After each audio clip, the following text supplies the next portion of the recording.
অধিকার প্রকাশ করতে গিয়ে ওনার উপর যে মানে যে ব্যবহারটা করেছে এটা উনি খুব মর্মাহত হয়েছে এবং তা আপনি পাশে আপনি ধরেন না, আপনি সব ধরেন, আপনার এই কথা শুনতে করবেন না। যে কোনো বিষয়ে প্রয়োজন হলে আপনি যে নির্বাচনের দিন এই যে আমরা যে বোনের কাছে আমরা আসছি, সেই বোন ধানের শীষে ভোট দিয়েছেন, এই জন্য তার স্বামী ওনাকে ডিভোর্স দিয়েছেন। এই সংবাদে আসলে আমরা সবাই মর্মাহত এবং আমরা ফেনীবাসী অনেকটা লজ্জিত, কারণ ফেনীতে এমন একটা ঘটনা ঘটবে আমরা আসলে কখনো চিন্তা করিনি। একজন মানুষ তার মনের ভাষা, তার ভালোবাসা, তার গণতান্ত্রিক ভাষা প্রকাশ করায় তার প্রতি নির্যাতন, আমরা এই নির্যাতনের তীব্র নিন্দা জ্ঞাপন করছি। এই সংবাদ আমাদের দলের চেয়ারম্যান তারেক রহমান সাহেব জানার পর তিনি তাৎক্ষণিক আমাদেরকে সাথে যোগাযোগ করেছেন। আমাদের বিএনপি পরিবার, আমাদের মিথুন সহ যারা আছেন, শাকিল সহ এদের সাথে যোগাযোগ করে ওদেরকে পাঠিয়েছেন। সাথে সাথে আমাকেও ওদের সাথে আসার জন্য নির্দেশ দিয়েছেন। আমরা এখানে এসেছি, ওনার খোঁজ খবর নিয়েছি। ওনার জন্য তারেক রহমান সাহেবের পক্ষ থেকে একটা উপহার ছিল, সেটা আমরা দিয়েছি। তো আমরা এবং তিনি ঘোষণা দিয়েছেন ওনার 3টা বাচ্চা আছেন, এই বাচ্চাগুলোকে লেখাপড়ার জন্য প্রতি মাসে ভরণ পোষণের জন্য বিএনপির পক্ষ থেকে, তারেক রহমান সাহেবের পক্ষ থেকে তাদেরকে সহযোগিতা করা হবে এবং তাদের লেখাপড়ার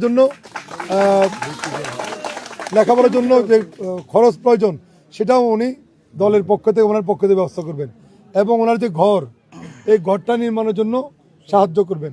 এবং আমি এখানে আসছি, আমি বলতে চাই, আমি ফেনী একের মানুষের পক্ষ থেকে, তারেক রহমানের পক্ষ থেকে আমিও এই পরিবারের পাশে থেকে এই পরিবারকে আগামী দিনে চলার জন্য আমরা সহযোগিতা করি। আমরা সবাই বিএনপি এবং বিএনপি পরিবার, অতীতে অনেক ঘটনায় বিএনপি পরিবার এরকম নির্যাতিত অসহায় মানুষদের পাশে থেকে এই বিএনপি পরিবার কাজ করেছে। তারেক রহমানের তত্ত্বাবধানে অনেক পরিবারের ঘর বাড়ি আর্থিক সহযোগিতা করেছেন। আগামীতেও বিএনপি পরিবার করবে, আমরা বিএনপি করব এবং তারেক রহমান করবে ইনশাল্লাহ। যেখানে এরকম মানুষ নির্যাতিত হবে, যেখানে নিপীড়িত হবে, যেখানে অত্যাচারিত হবে, ইনশাল্লাহ আগামী দিনে তারেক রহমান নেতৃত্বে আমরা ওই সমস্ত পরিবারের পাশে থেকে সহযোগিতা করবো ইনশাল্লাহ। তাদের পাশে দাঁড়াবো, তাদেরকে সাহায্য করব, তাদেরকে সকল রকমের সহযোগিতা বিএনপি এবং বিএনপি পরিবারের অব্যাহত থাকবে। বিকালবেলায় আসরের পরে আমি শাশি হরিগোবাদ গেছিলাম। শাশি হরিগোবাদ তো নাইবার পরে আর এনে কদে কত কি ভোট দিতে গেছে কদে গেছি না মাতিনো, এবারে কদে থাই তো রাত চাই, এবার আমি হাত জোর করি চাই, এবার এনে কর ঘর দুয়ার ঢুকতে তোরা 3বার দিয়ে গেছি এনে মানে অন্য মানে গালি গালাজ করে কথাবার্তি করছে। আর হে এরকম মানে কিছু করলে মা মাসি ধরে গালি গালাজ করে, মারধর করে, কাজকর্ম করে না। এই অবস্থায় কাঁচরা লোক, পুরো কাঁচরা।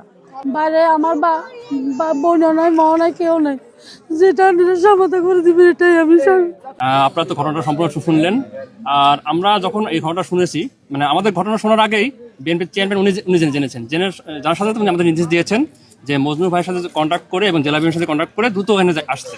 আমরা তার প্রেক্ষিতে আমরা আসলাম এবং উনি আমাদের যে নির্দেশনা দিয়েছেন যে এই ভুক্তভোগী পরিবার, বিশেষ করে আপনারা জানেন যে এই পরিবারটা যে মানে যে স্বামী মানে যিনি তালাক দিয়েছেন উনি কিন্তু আমাদের বিএনপি দলীয় না, ঠিক আছে, কিন্তু তবুও কিন্তু মানবিক নেতা আমাদের তারেক রহমান, উনি কিন্তু মানবিক বিবেচনা করেই এখানে পাঠিয়েছেন।